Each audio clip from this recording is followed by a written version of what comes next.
Imagine pulling into your driveway and seeing a home that seems to wrap around you. Two elegant wings extend from either side, embracing a private courtyard at the center. Above it all, one long roofline slopes cleanly from one end to the other. No peaks, no valleys, just a bold, modern design that's impossible to ignore. This is the U-shaped single-slope Barndominium, and in 2026, it's become one of the most sought-after designs in the Barndominium world. But here's what the stunning renderings don't show you. This layout can cost more to build, requires a larger piece of land, and presents design challenges that catch many homeowners by surprise. So why are so many people choosing it anyway? Today, we're uncovering the real costs, the hidden advantages, and the trade-offs builders rarely mention, so you can decide whether this striking design is worth the investment or just another beautiful idea on paper. By the end of this video, you'll know exactly what it takes to build a U-shaped single-slope Barndominium in today's market. Before we dive in, welcome to Barndo Dreams, where we uncover the real costs, smart designs, and hidden lessons behind today's most impressive Barndominiums. If you're serious about building smarter, not just spending more, subscribe, like this video, and turn on notifications. Every week, we break down the real numbers, common mistakes, and planning tips that can save you thousands before you ever sign a contract. Now, let's take a closer look at the U-shaped single-slope Barndominium. Most Barndominiums start life as a simple rectangle. It's the cheapest shape to frame, the easiest to insulate, and the fastest to close in. A U-shaped build throws that efficiency out the window on purpose. Instead of 4 walls and a box, you're building 3 connected wings that wrap around a central courtyard, with the open side of the U typically facing south or east to catch the most usable light and the best afternoon shade. Pair that with a single slope roof, sometimes called a shed roof, and you get a home that reads as strikingly modern from the outside while solving a handful of very practical problems. A single slope roof sheds water in one direction only, which simplifies gutter placement and reduces the number of places water can pool or back up. It also allows for a dramatic difference in ceiling height from one side of a room to the other, which is exactly the kind of detail that lets you tuck a loft, a mezzanine office, or extra ductwork into the tall side, while keeping the low side cozy and efficient. Architecturally, this pairing has been showing up more in engineering circles specifically because the two design choices reinforce each other. A single slope roof is structurally simple to brace, and a U-shaped footprint, when done right, actually adds rigidity at the corners compared to a long, unsupported rectangle. That's part of why the combination has moved from a niche architect sketch to something builders are fielding real client requests for this year. If you strip away the modern siding and the picture windows, the entire reason to choose a U-shape over a rectangle comes down to one thing: the courtyard in the middle. This isn't wasted space.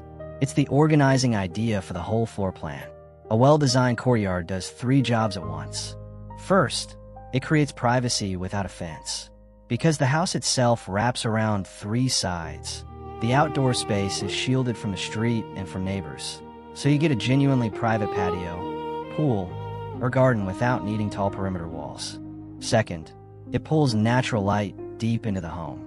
With exterior walls on both the inside and outside of each wing, you can run windows and glass doors on both faces of a room, which is something a simple rectangle can almost never offer.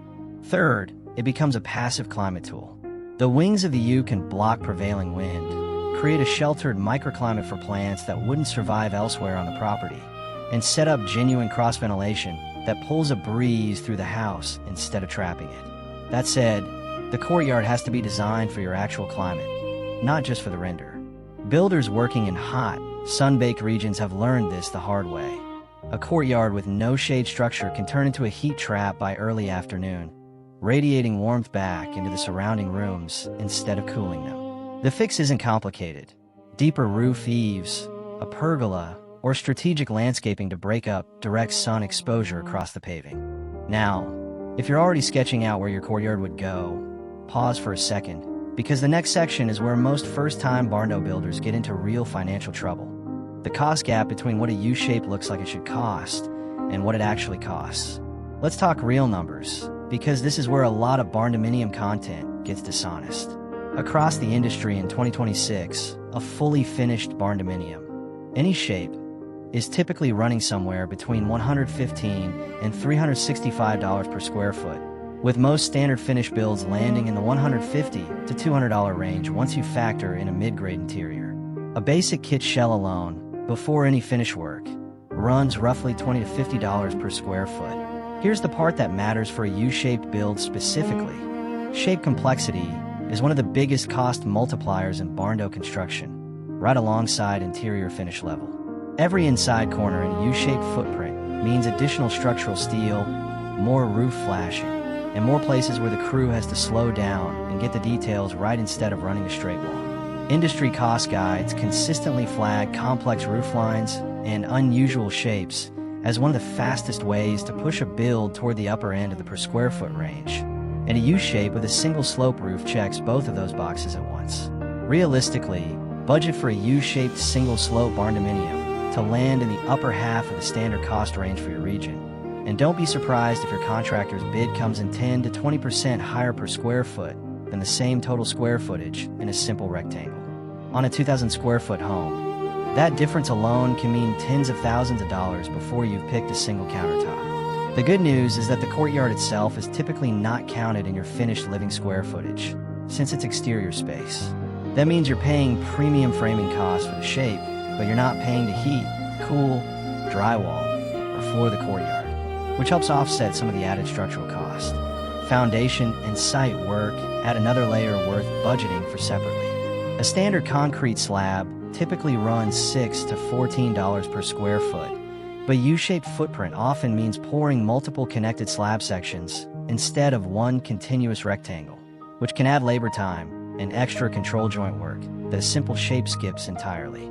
If your lot has any meaningful slope, expect site prep and grading costs to climb further, since a wraparound footprint needs a larger level pad than a compact rectangle covering the same total area. Inside a U-shaped, single-slope Barndo, the smartest layouts follow a simple rule. Put the tall side of the roof to work.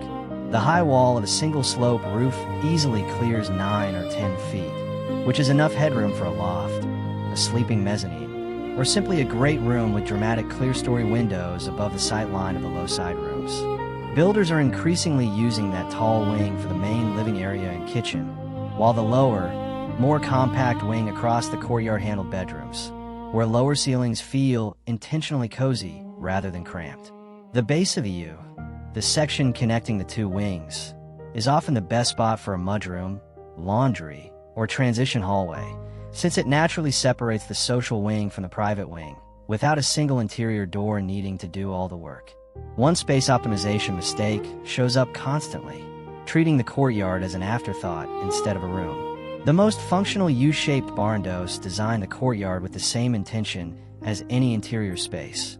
Defined zones for dining, lounging, and circulation, sized appropriately so foot traffic doesn't cut straight through a seating area.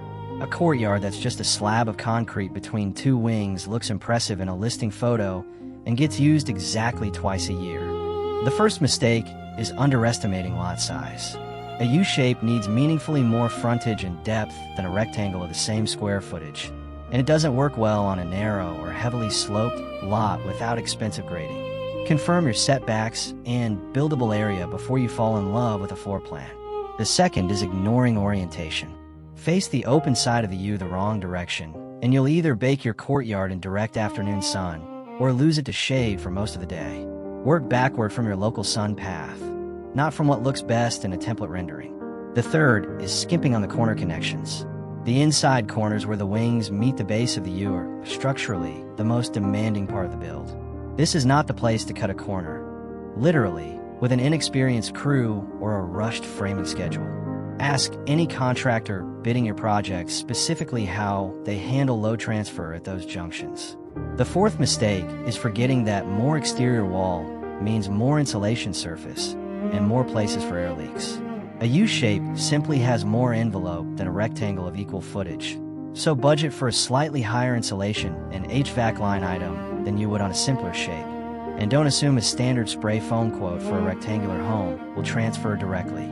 Before you commit to this layout, get a real cost-to-build estimate specific to a U-shape from at least 2 builders, not a generic per square foot calculator. Ask your local building department directly about setback requirements for a footprint with 3 exposed sides instead of 4 straight walls, since some jurisdictions measure differently. And build in a contingency fund of at least 10 to 15% above your quoted total. Complex shapes are exactly where change orders tend to appear once framing starts, and the crew hits a detail the plans didn't fully anticipate. If your budget is tight, there's a middle path worth considering. A partial U, sometimes called an L shape with a wrapped porch, that give you some of the courtyard privacy and light benefits without the full cost of 3 complete wings. It's a reasonable compromise if the full U pushes you past what your land and your loan can support. The U-shaped, single-slope Barndominium isn't a shape you choose because it's the cheapest or the easiest. You choose it because that courtyard, that light, and that one dramatic roofline are worth the extra framing cost and the extra planning it takes to get the corners right. Go in with real numbers, the right lot, and a contractor who's built this shape before, and it can be one of the most livable Barndo layouts on the market. Go in chasing a rendering without a budget to match, and it's one of the fastest ways to blow past your total project cost. Next time on Barndo Dreams, we're leaving the Barndo world entirely to break down a build that looks even more radical. The real, unfiltered cost of building a geodesic dome home in 2026. Everyone says dome homes are cheaper to heat and stronger in a storm, but almost nobody tells you what a dome actually costs to frame, finish, and live in day to day. If you've ever wondered whether that dome on your Pinterest board is a genius idea or a contractor's nightmare, you won't want to miss it. Subscribe now so you don't miss it.